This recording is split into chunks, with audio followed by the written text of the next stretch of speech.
word jihad is mentioned in the Quran about 41 times. The words mercy, peace and compassion are mentioned about 355 times. Yes, come in. Come on in, Riaz. Sit down, please. Contrary to popular belief in most Western cultures, Islam is a religion that preaches peace and tolerance. Yes, Patricia. If Islam truly is a religion that preaches peace, then how come the world's most troubled spots, the West Bank, Afghanistan, Pakistan, Iraq, they're all plagued with Islamic terrorism? Well, that depends on your definition of terrorism. Some might argue that the U.S. invasions of countries like Iraq and Afghanistan are also acts of terrorism. No, those were acts of war to get rid of despotic regimes. Or means of getting at a country's oil. Conspiracy theories. Right, Mayor? Yes, please. Go ahead, Rez.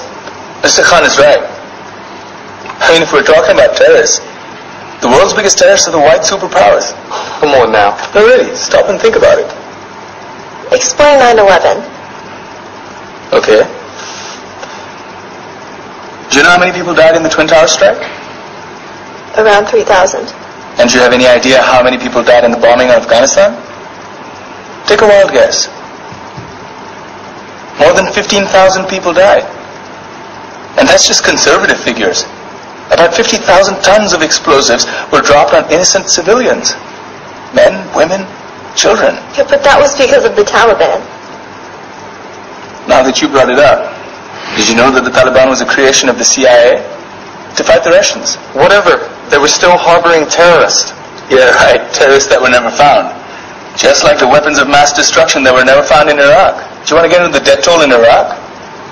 500,000 civilians and counting. And what do Britain and America say when they don't find these weapons? It's simple. They just say sorry.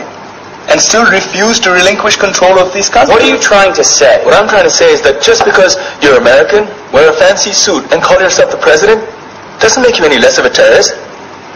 I'm saying that if you don't stop meddling in other people's countries, you will face a backlash. If Muslims like you feel that way, then why don't you get out of our country? We will. As soon as you promise to leave ours.